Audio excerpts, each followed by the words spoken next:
Estamos com a série de entrevistas com os candidatos ao governo do Paraná. Lembrando que você pode nos acompanhar no podcast do Jornal Paraná, no canal do YouTube. Inscreva-se no canal, não está inscrito ainda, inscreva-se no canal, ative o sininho para receber as notificações. Pode nos acompanhar no Jornal Paraná, no Jornal Impresso, no Jornal Online, oparaná.com.br, também nas nossas outras plataformas. Você tem as redes sociais, o Instagram, o Facebook. Obrigado pelo carinho, por nos acompanhar. Fique bem informado do que acontece em Cascavel, no Paraná, na região de fronteira, no Brasil, no mundo. Você fica sabendo aqui no Jornal Paraná. Requião Filho, obrigado pela presença. Obrigado, é um prazer estar aqui, tendo espaço para a gente trazer os nossos programas, as nossas ideias e aquilo que a gente pensa sobre o que pode ser o estado do Paraná. Gostaria que o senhor iniciasse falando sobre a sua vida também, não é? A gente conhece a história do Requião, governador, 3 vezes, né? Quer dizer, tem uma presença marcante não só no Paraná, mas no Brasil, como senador, participando das discussões do país. Requião Filho, quem é Requião Filho? É o pai do Marcelo e do Matheus. É um cara que vai fazer 47 anos agora em outubro, com 3 mandatos de deputado estadual, advogado formado, e que resolveu se lançar nessa candidatura ao governo porque vi que dos outros campos as propostas não eram sérias, os debates não eram importantes. Era quem era mais amigo, quem era menos amigo, quem foi ou quem foi mais ou menos traído no grupo, quem foi vendido e quem foi comprado. E do outro lado, um ex-juiz com um discurso de ódio e nenhuma proposta.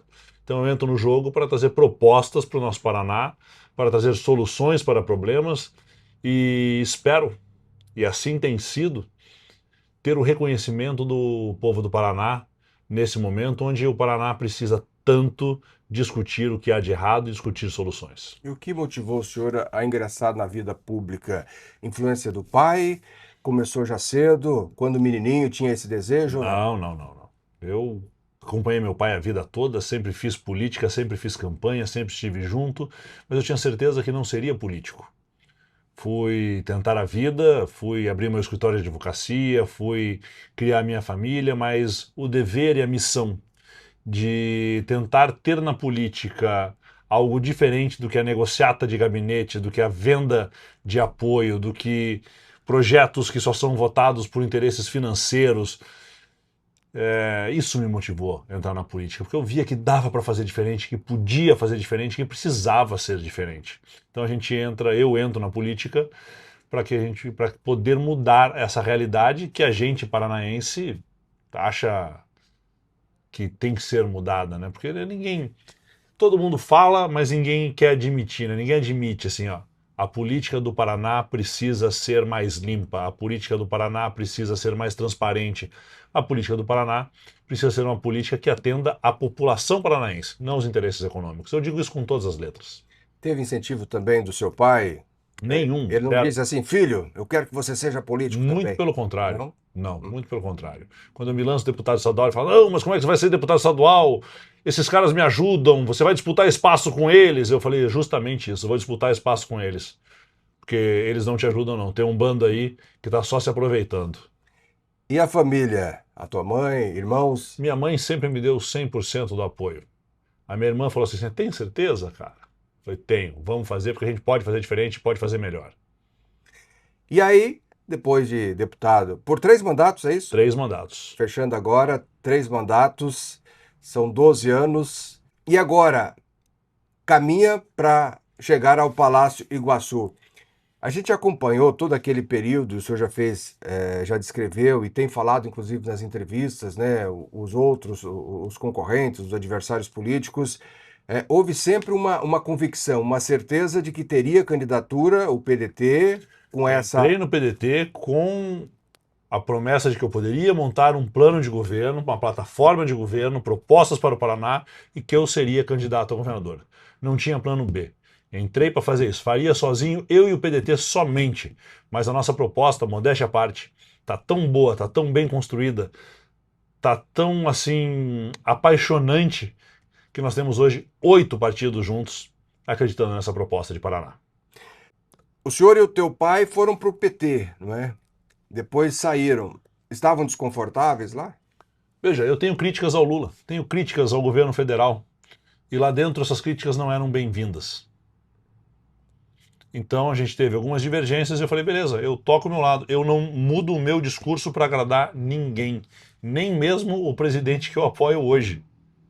Eu acho e eu gostaria e espero que quando o governador for, tenham pessoas que tenham a coragem de me dizer, Requião, aqui você está errado.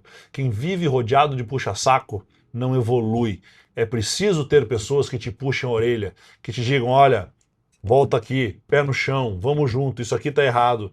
Porque se ninguém gritar que o rei está nu, ele sai correndo pelado por aí.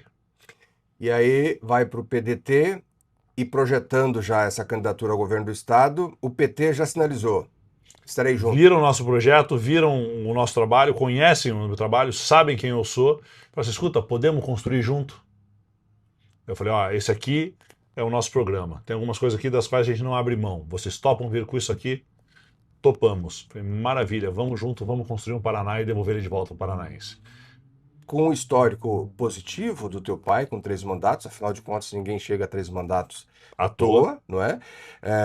Não chegou, Requião, a se preocupar, embora vocês, tanto o senhor como o próprio pai, o Roberto Requião, foram para o PT, não chegaram a ter uma preocupação de que essa ligação com o PT aqui no estado do Paraná poderia, de alguma forma, ali atrapalhar nessa corrida ao governo do estado? Não, não tenho preocupação nenhuma com isso.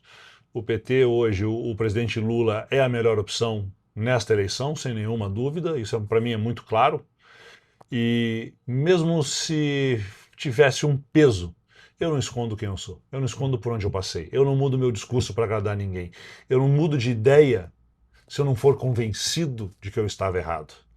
Então, assim, eu acho que esse tipo de político que é tipo biruta de aeroporto, que cada hora tá para um lado, cada hora tem um discurso, isso é o que estraga a política, isso é o que faz as pessoas pararem de acreditar que é possível mudar o mundo através da política. Esse tipo de política que a cada eleição está num barco diferente, esse tipo de político tinha que ser extirpado, exterminado, tinha que sumir da política paranaense, da política do Brasil. Porque isso é o poder pelo poder. Não é uma vontade de melhorar o Estado.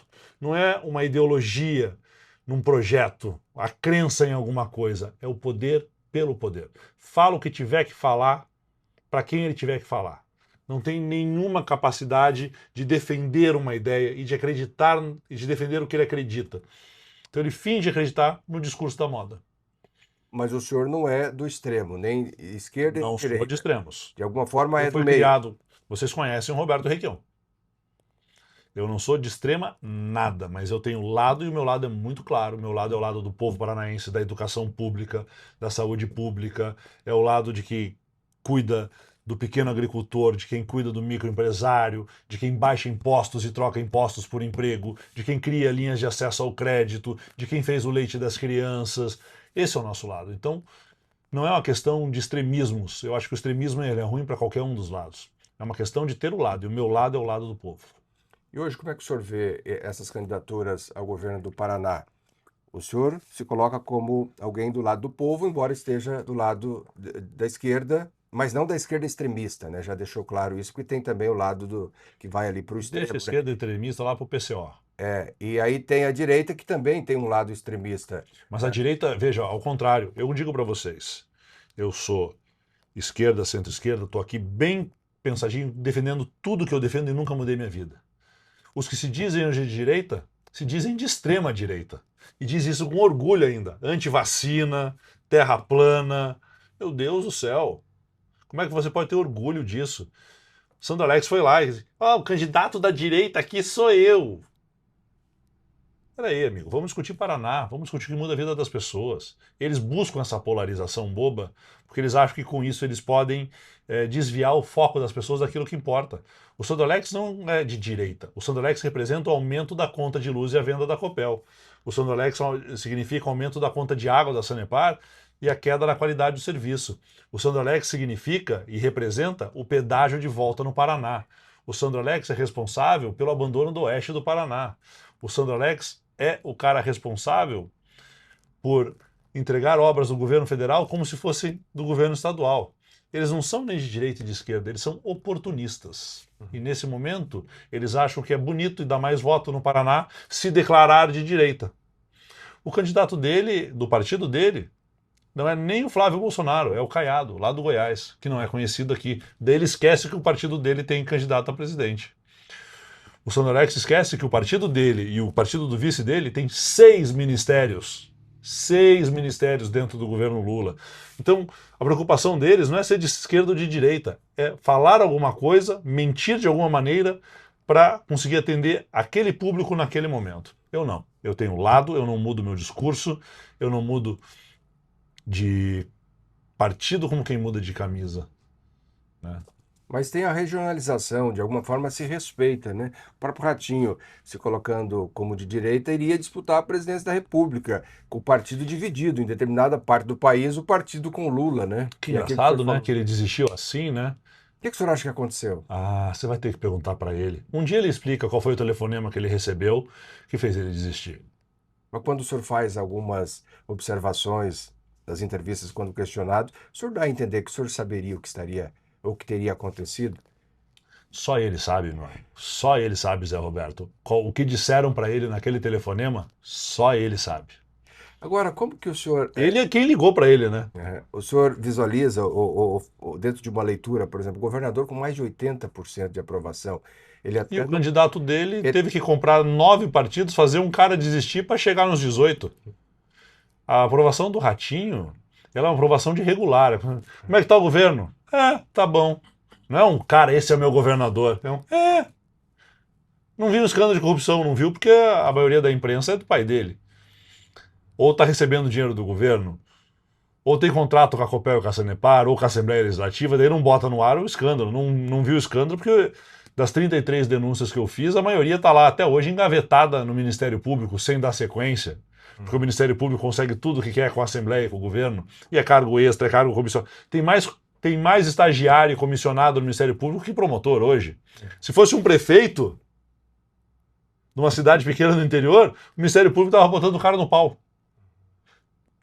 Agora, o que chama atenção também, quando a gente vê o grupo do Ratinho e partindo da pessoa dele com mais de 80% de aprovação, aí tem um Moro com aquele reconhecimento, até que ele lidera todas as pesquisas desde o início, né? Aí o senhor aparece, não é?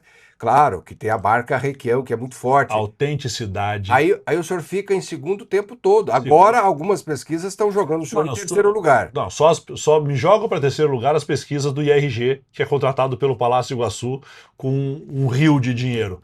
Meu amigo Ricieri lá, meu amigo, tem feito esse papelão comigo aí. Mas todas as pesquisas sérias do Paraná, eu estou em segundo. Estou com 24%, 25%. Então veja, o que nós temos? Nós temos um candidato do ódio, que é o mais conhecido. Porque é candidato há 10 anos já. Porque dizia que não ia fazer campanha, que odiava política e está há 10 anos candidato. Mas chegou a eleição, está tendo que dar opinião, está tendo que aparecer, fazer rede social. Esse só fala besteira. Chamou os Parnanguara de índio. Ontem falou que caminhão tinha que ter hora para capotar na estrada. Né? Mostra um desconhecimento da coisa pública do Paraná enorme. Só fica falando de fazer penitenciária e esquece que quem escolhe quem vai para qual penitenciária é o juiz, e ele não é mais juiz. Ele quer ser governador do estado. Não consegue me dar uma proposta para geração de emprego, uma proposta para acabar com a fila na saúde, uma proposta para melhorar a educação. Só sabe falar mal do PT e falar que vai fazer penitenciária. E do outro lado, Sandro Alex. Continuidade do que tem de pior na história do Paraná. Nunca antes na história do Paraná venderam a Copel. Nunca antes na história do Paraná entregaram o controle da Sanepar. Nunca antes na história do Paraná e entregaram tudo que a gente tinha de ativos que traziam para o estado benefícios. E o governador que fala que é contra aumentar impostos foi o governador que aumentou por 2 vezes a alíquota base de ICMS do Paraná. Mas ele reduziu outros, né? Dentro de um Ele pacote reduziu geral. o IPVA. O IPVA foi agora, recentemente. Ele reduziu o IPVA. A alíquota base, a alíquota modal do ICMS, ele aumentou por 2 vezes. Mas o Sandro Alex falou que a média do ICMS no Paraná é de 2. Falando de micro e pequenas empresas, a média é um pouquinho mais baixa. Por quê? Porque no governo Requião foi criada a faixa de isenção. Quem criou a faixa de isenção fomos nós.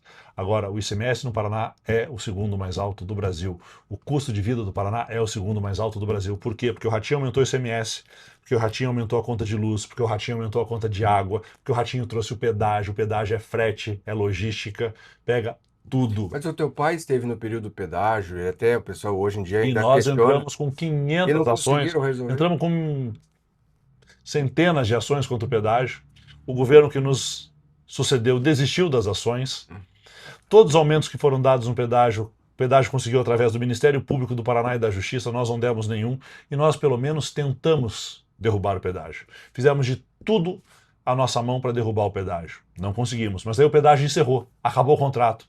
Quem trouxe de volta o pedágio? Mas o Estado não tinha O condições. Ratinho e o Sandro. Lógico que tinha condições. Pelo amor de Deus, como é que não tinha condições? O Estado não tem condições de manter as rodovias. Com o governo sério, tem condições. Teu pai duplicou de Toledo a Cascavel, mas ali é um Toledo, Cascavel, nós duplicamos Curitiba, Garuva. Nós fizemos pontes, fizemos a maior ponte pluvial do Brasil, fomos nós que fizemos nosso governo sem pedágio, sem governo federal. Então dá para fazer. Dá para fazer. Governo sério consegue fazer. Governo que quer ficar fazendo distribuição de asfalto para agradar deputado e conseguir voto em época eleitoral não consegue fazer. Governo que vai inaugurar a obra dos outros dizendo que é dele não consegue fazer. Governo sério faz. O senhor faz duras críticas ao Moro e o Moro lidera as pesquisas. A população que não está sabendo escolher. O Moro lidera as Nesse pesquisas momento, porque pelo ele tem ainda uma imagem de que ele era o justiceiro, o cara que queria acabar com a corrupção. Cada pesquisa que chega, o Moro está caindo. Por que o Moro está caindo? Porque a população está vendo que ele não conhece o Paraná. Vai dar tempo? Vai dar tempo. Eu achei, inclusive, agora uma lembrança do Facebook onde o Moro fala assim: quero ser senador para o São Paulo, o estado que eu amo. Eu quero ser governador do Paraná porque eu sou paranaense, foi aqui que eu nasci e esse é meu estado. Mas a população parece que não dá muita bola. Não Os é. eleitores? É só começar a eleição e o Moro aparecer. No terceiro programa, no quarto debate, na terceira entrevista, que ele não tem mais o que dizer, só você acompanhar as redes dele, ele teve que fechar os comentários nas redes dele. Porque o pessoal já está assim, tá bom, a gente já sabe que você é anti-PT. Qual é a proposta para emprego? Tá bom. E o Lula? Tá legal. Mas e o Valdemar Costa Neto? E o Flávio Rachadinha? E o pessoal da corrupção que está te apoiando? E os escândalos, se você não fala nada? Tá bom, a gente sabe, você não gosta do PT. O que você vai fazer para gerar emprego no Paraná? Tá bom, você não gosta do Lula. O que você vai fazer para melhorar a educação? Tá bom, você já falou que vai fazer uma penitenciária de segurança máxima. E como é que você vai melhorar a vida do policial militar e do policial civil aqui no Paraná? Então é um discurso muito vazio e a população cansa rápido disso. Rafael Greca, ele ficou num período ali que ele se colocou como pré-candidato e seria candidato, chegou a afirmar isso. O Moro teve interesse em levar ele para lá. Ele fala bem do senhor, não é? E tem afinidade. E também ligado ao grupo do Ratinho, porque ele era secretário até há pouco tempo. Então ficou naquela. Ele poderia até estar com o senhor nessa sequência. Eu chamei ele para ser meu vice. Conversou com ele. O que faltou para acertar? Aí você vai ter que perguntar para os cabeças do MDB que venderam a candidatura do Rafael. Foi vendida. Na minha opinião, não tinha por que o Rafael ter desistido desse debate, desse embate e dessa candidatura. Eu adoraria ter o Rafael num debate, porque se elevaria um pouquinho o nível do debate. E desistiram o Rafael. Eu não vou dizer para você o Rafael desistiu. Eu vou dizer, desistiram o Rafael. Agora, ele indo com o Sandro Alex, é uma ameaça para o senhor ficar fora do segundo turno? Nenhuma. Não sente isso? O eleitor do Rafael Greca é um eleitor que não nega a vacina, é um eleitor que entende a necessidade da ciência, da tecnologia, da educação. Então, eu acho que esse voto acaba vindo para nós. Como tem demonstrado as pesquisas sérias, nós, sem o Rafael Greca, subimos para 24%. Essa pesquisa RG que o senhor já comentou, não é? Deu essa transferência do Greca para... Essa é fake. Pesquisa fake eu não discuto, não. Pesquisa palaciana a gente ignora. E, em geral, o senhor acredita nas pesquisas? Elas representam o momento? As pesquisas representam uma foto, quando sérias, representam uma foto daquele momento. Uhum. Elas não preveem o futuro. Ainda tem uma eleição inteira pela frente e eu tenho certeza que nós vamos para o segundo turno com um percentual muito maior do que esse. Se o senhor não for para o segundo turno, a frustração é grande, porque liderou durante praticamente todo o processo e nos 45 minutos do segundo tempo o senhor fica fora do segundo turno? Eu não acredito nessa possibilidade. Não existe, na opinião do senhor, essa possibilidade? Não existe. Falando de propostas, as propostas do PDT, por que elas são melhores? Se a gente for falar resumidamente, educação, né, saúde, que são gargalos que existem aí, problemas. Saúde educação e segurança. São problemas generalizados no Paraná. A saúde não tem transparência. O custo da saúde hoje é altíssimo porque está terceirizado e dando lucro para uma empresa que administra hospitais. Essa empresa custa caro e a saúde está ruim. Fila de eletivas, fila de cirurgias, fila de exames e o caos nos hospitais. Se você for ver o Hospital de Paranaguá, a denúncia é que tem até inseto dentro da sala de operação. Se você vê Toledo aqui pertinho de vocês, o hospital fechou, não estava pagando nem o vale alimentação do pessoal. E o Estado paga mais caro por isso. Então nós temos que retomar a regionalização da saúde, a parceria com as Santas Casas. Mas isso é uma história de político, porque a vida toda você falou que a saúde vai mal, porque na verdade nunca consegue se atender adequadamente. Sempre há gargalos, não é? Nós não vamos resolver totalmente. Nós nunca tivemos uma saúde tão cara nunca e foi tão ruim como agora. Nem tão ruim, nem tão cara. Porque a terceirização custa muito mais caro. Um funcionário que custaria R$6.000 para o Estado, com concurso, custa 18 na terceirização e recebe 2. Então esse dinheiro não vai nem para o funcionário, esse dinheiro vai para o bolso do dono da empresa. E a gente já teve novos hospitais, nós já tivemos construção, nós já tivemos regionalização, nós já tivemos concursos. E hoje a saúde está, no Paraná, um caos sem nenhuma transparência. Falando ainda do governo Ratinho, esses 8 anos, né, já faltando aí pouco mais de 4 meses para fechar esse último mandato, quando a gente vê um PIB quase dobrando, segundo o governador, de 430 bilhões para 810 bilhões. Me chega a me dar um calor você me falar isso, porque, meu Deus do céu! E ainda bota isso como maravilhoso, né? Você acha extraordinário o Acre crescer mais que o Paraná no PIB?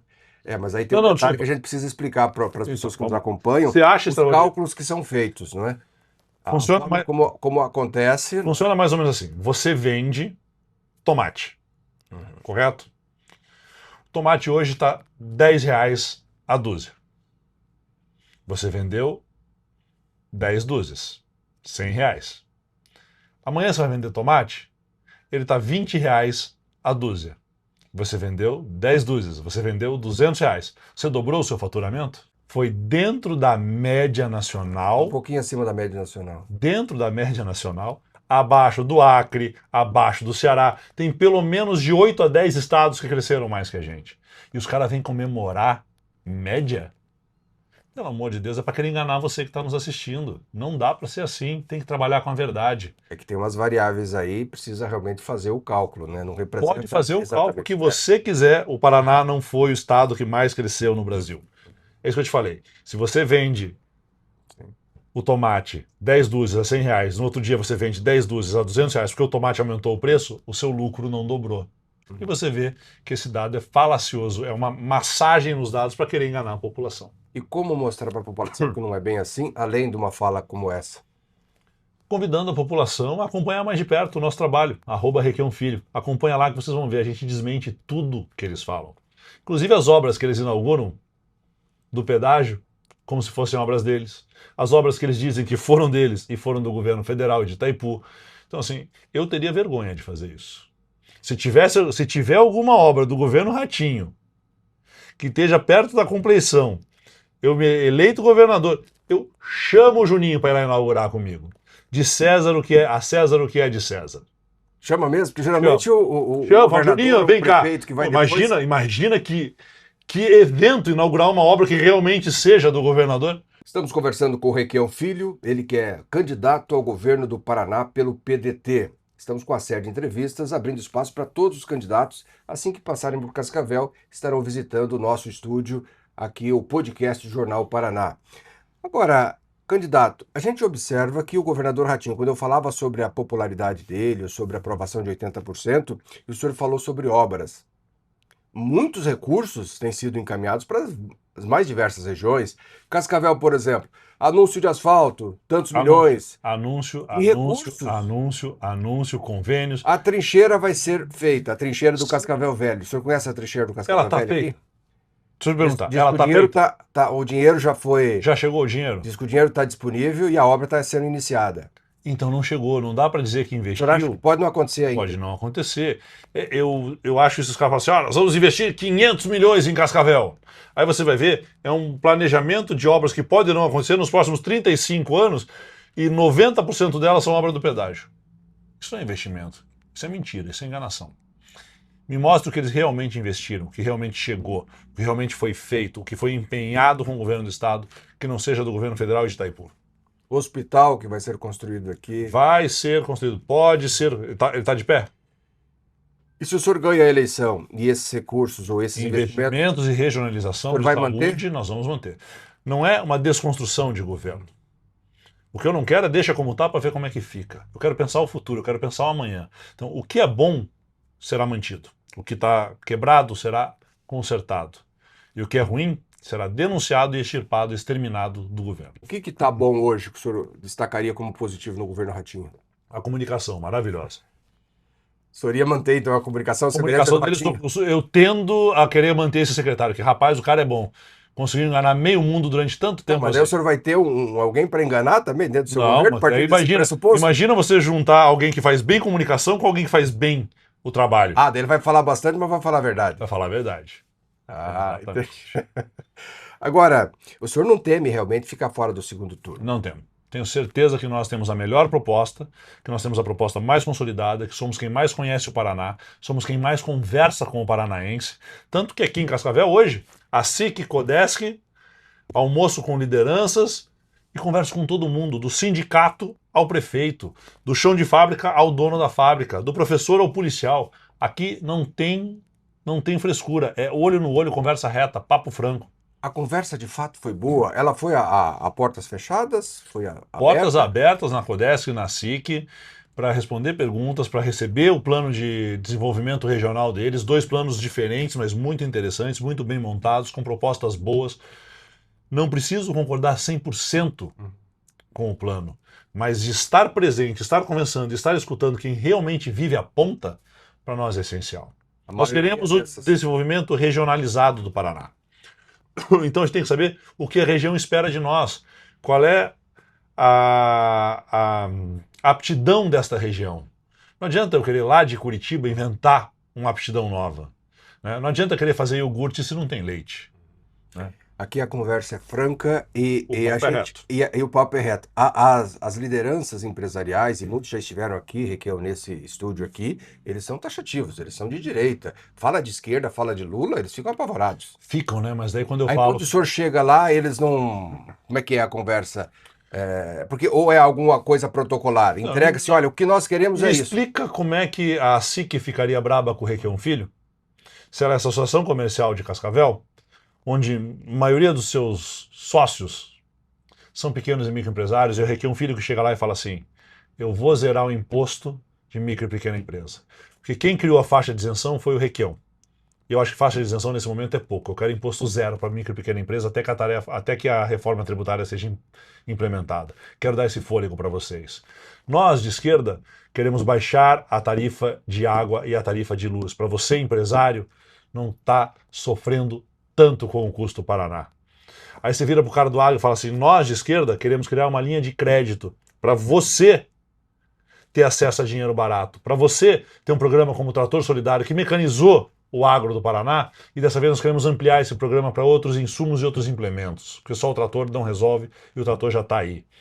Nós criamos o leite das crianças, nós baixamos impostos e trocamos por emprego, nós investimos de verdade no campo. A Copel, naquela época, tinha a tarifa noturna, para que o campo pudesse irrigar e trabalhar com granjas e tanques, com tarifas com até 75% de desconto. Não é perigoso quando o senhor diz nós, por mais que tenha sido teu pai, ele era do MDB na época, não é? Embora também com aquele viés de esquerda, o MDB sempre próximo ao PT. Requião sempre foi o Requião.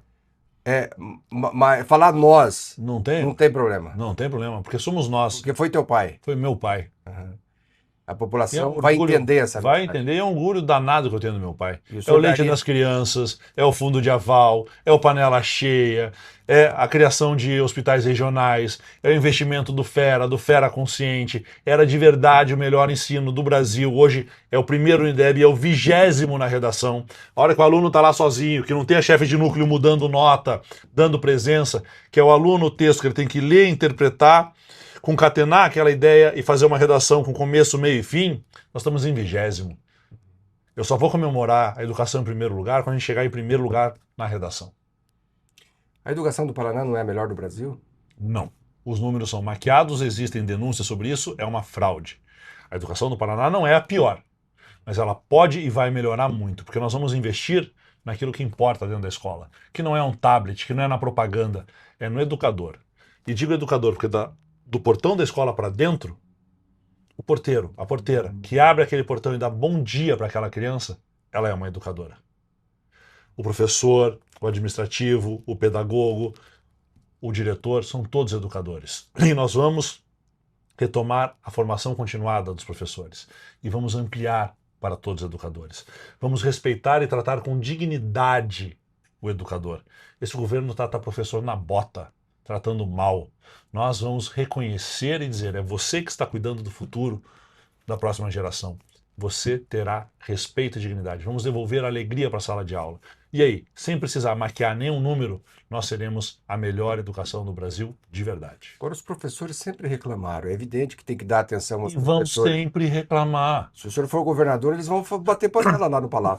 Mas você não tenha dúvida que eles vão reclamar.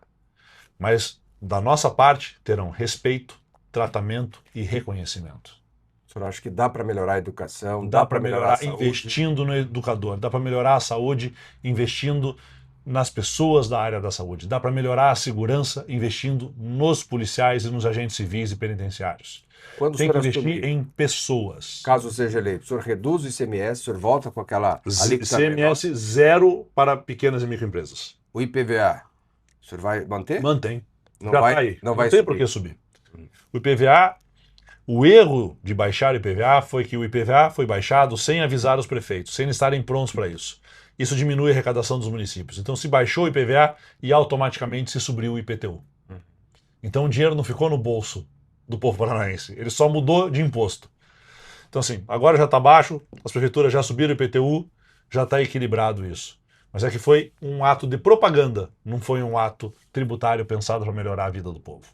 Reforma tributária, o senhor tem acompanhado, né, De essas perto mudanças e tenho que vão ficado acontecer, preocupado. o impacto que vai dar. Vai simplificar muito, mas vai criar dificuldades para algumas áreas. Tem coisas na reforma tributária que precisam ser simplificadas e algumas precisam ser retiradas e revistas. Porque é uma ideia boa, mas de boas ideias o inferno está recheado. Complica a vida, alguns especialistas têm dito isso, a vida dos prefeitos e até dos governadores, né? Na verdade, a gente acaba com a guerra fiscal. Acaba com essa história de incentivo fiscal para financiador de campanha.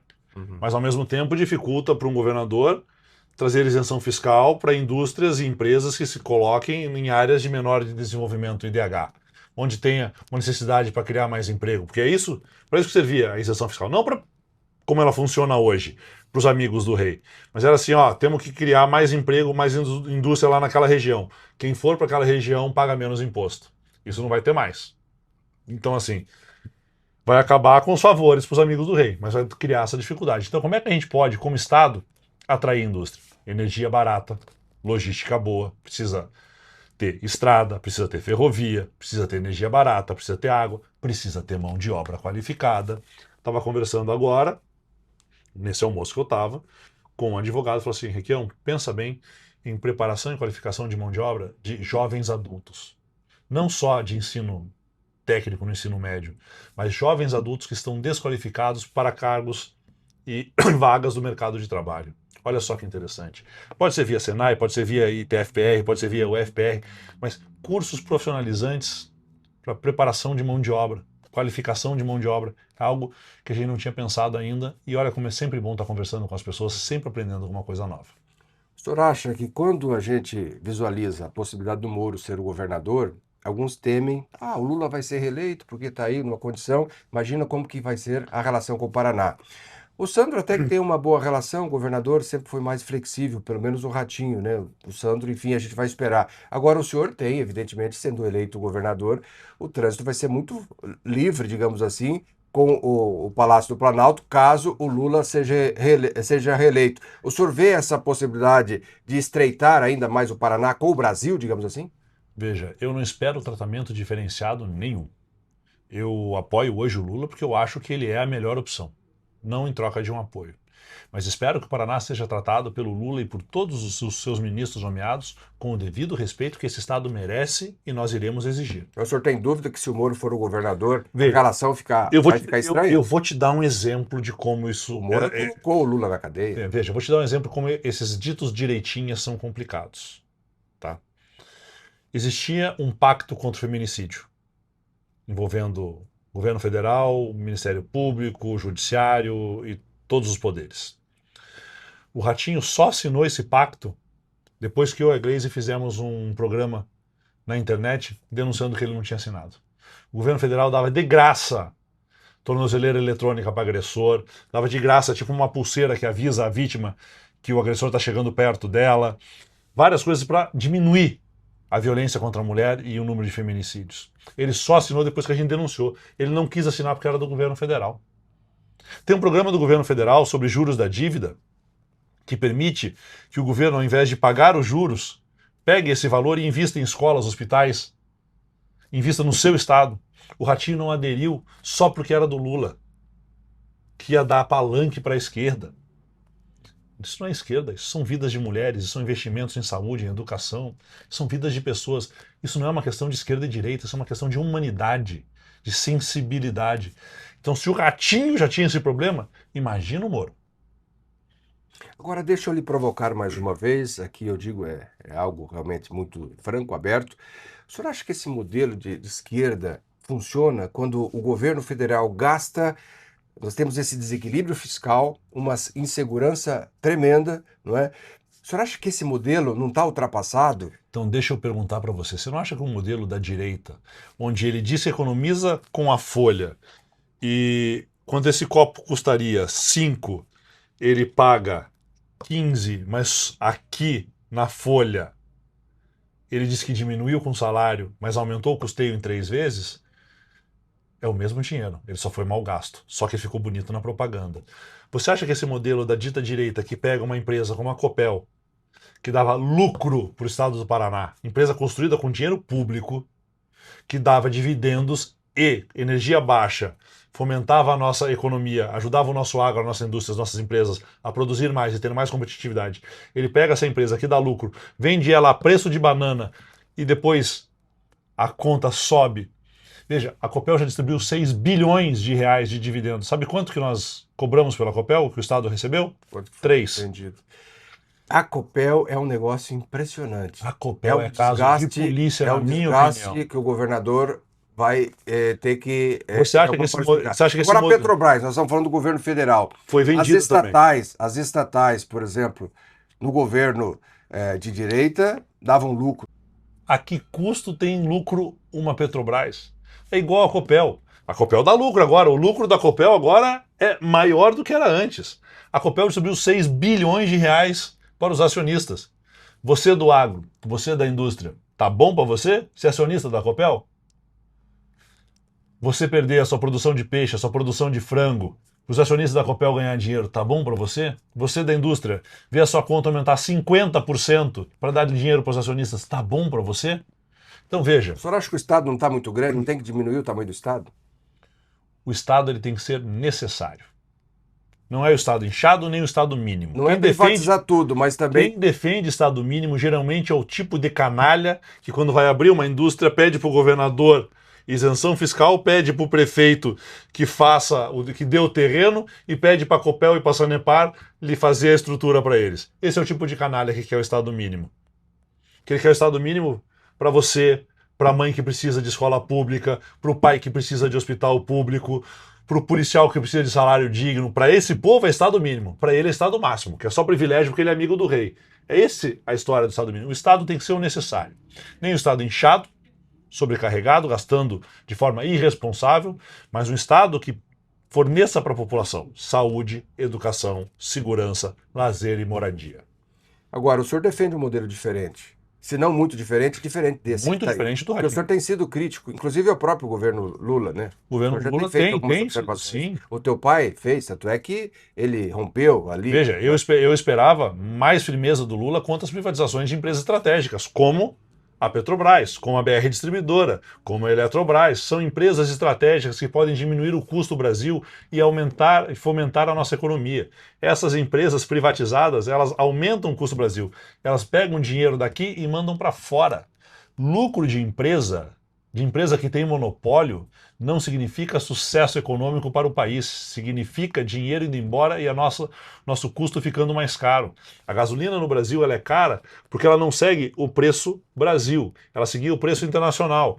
E agora, mesmo que a Petrobras queira baixar o preço, a BR Distribuidora, que é privada, não baixa o preço. Então, da Petrobras até a bomba, tem uma empresa, que é só ela que faz isso no Brasil praticamente, que cobra o que ela quiser, porque ela tem o monopólio, porque ela foi privatizada. E aí o caminhoneiro não tem diesel barato, o frete fica caro. Você e eu não temos gasolina e álcool barato. Daí fica essa palhaçada de ficar enfiando álcool na gasolina aí para tentar baratear, e não barateia nada, ainda me dá problema nos carros antigos.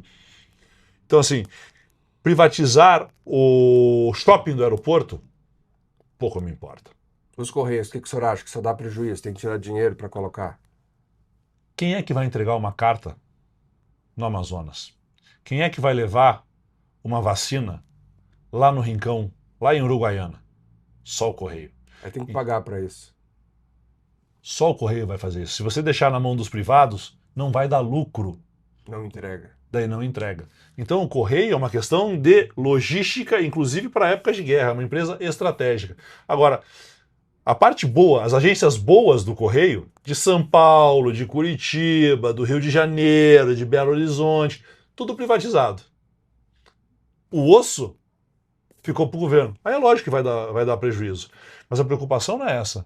A preocupação é que sem os Correios, tem cidade do Brasil que não vai ter nem banco. Porque o banco é a agência do Correio. O remédio chega pela agência do Correio. Quem leva a comida até lá, de certa maneira, quem presta essa logística, é o Correio. Então, novamente, a gente tem que entender para que serve o Estado. Ele não é para dar lucro. Ele é para garantir dignidade e vida para as pessoas. Mas quando um país cresce, olha os Estados Unidos, né? Que a gente critica O Correio dos Estados Unidos. Vamos falar do Correio dos Estados Unidos? Mas eu digo assim, por ser capitalista, não é? Melhora a vida de todo mundo. Ou todo mundo vai morrer abraçado? Não. Vamos falar dos Correios dos Estados Unidos? Socialismo. Vamos falar do Correio dos Estados Unidos? Podemos falar. Dá prejuízo. Empresas públicas estratégicas de água e luz estão sendo retomadas pelo poder público no mundo inteiro. E veja, eu não quero transformar a Copel numa empresa 100% estatizada. Ela é e deve permanecer. Ela é e deve permanecer uma empresa mista, como ela sempre foi. O senhor acha que dá para reverter esse encaminhamento? Dá para reverter. Mas é difícil, não é? BNDES hoje é o maior acionista junto com o Estado do Paraná. É só a gente requerer de volta os nossos votos. Porque o Estado do Paraná abriu mão dos votos. Olha só que crime. Aí ganha. Aí ganha. Tem a maioria. E tem outra, e tem sempre a possibilidade, né? Nós estamos falando da Copel?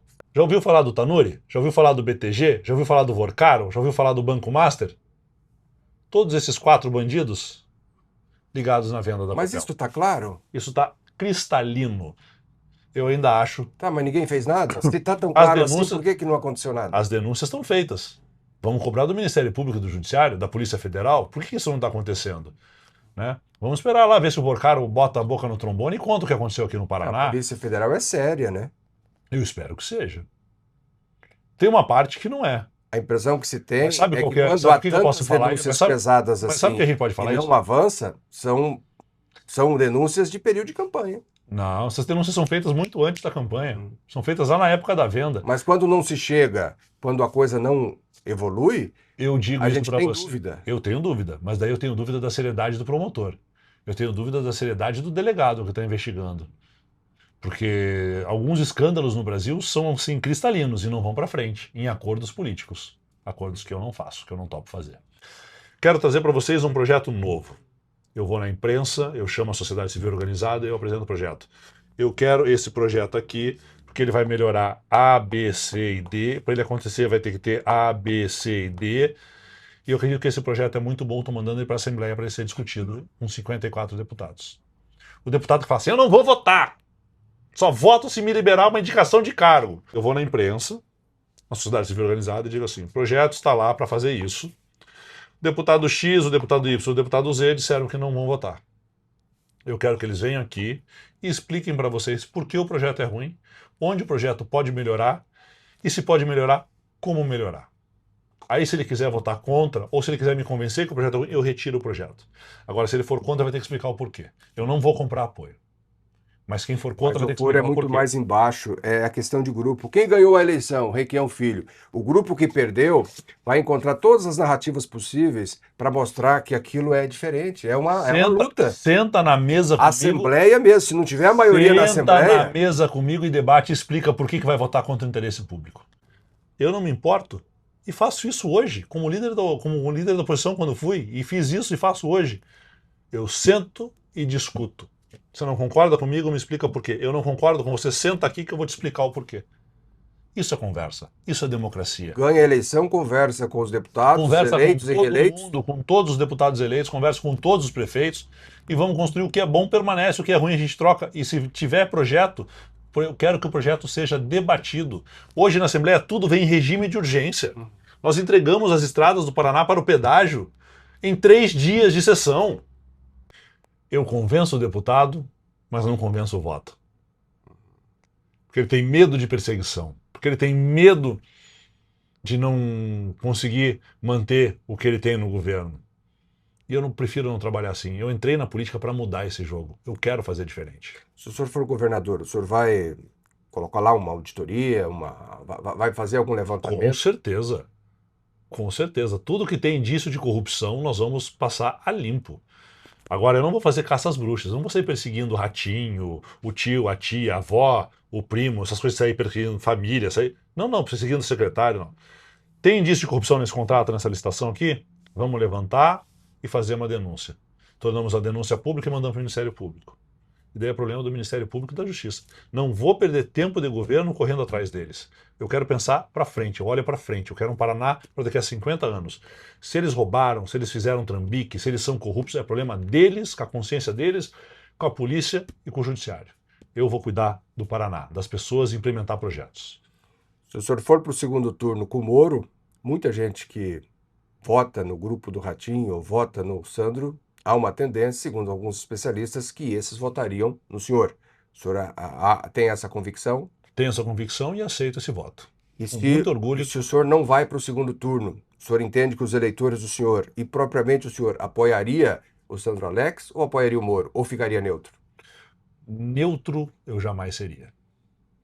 Mas para ter o nosso apoio, teriam que assumir O compromissos senhor com está dizendo que bandeiras. apoiaria o Sandro Alex. Se ele assumisse os compromissos. Vai retomar a Copel? Vai mudar a gerência da Sanepar? Vai parar com essa palhaçada de beneficiar só os amigos do rei? As licitações serão transparentes? Vai acabar com a terceirização da saúde? Vai cuidar de professor? Opa, então assume o compromisso. Se o senhor fosse o eleitor entre Moro e Sandro Alex, o senhor votaria no Sandro Alex. Vai ter esse compromisso? O senhor conversa com o Moro? Se ele me ligar, eu atendo o telefone. Acho difícil ele me ligar. Num segundo turno conversaria com ele? Se ele me ligar, eu atendo o telefone. Acho difícil ele me ligar. Eu tenho lado, eu nunca mudei. Muito obrigado pela entrevista. Obrigado. O Paraná tem jeito. Hoje temos um governo que cuida de CNPJs, de cifras, de dinheiro.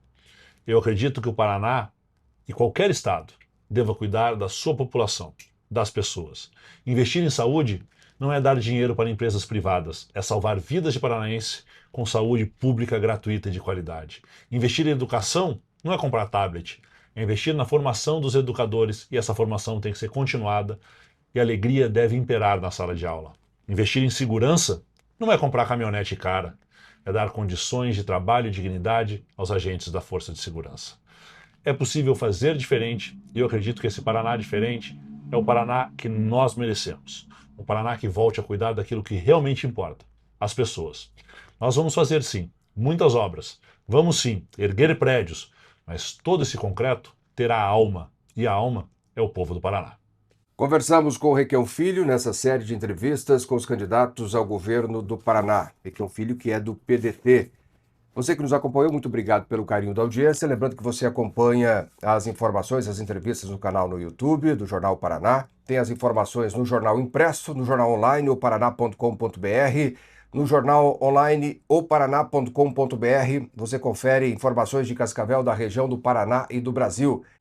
Nos siga lá no Instagram também. Até a nossa próxima entrevista.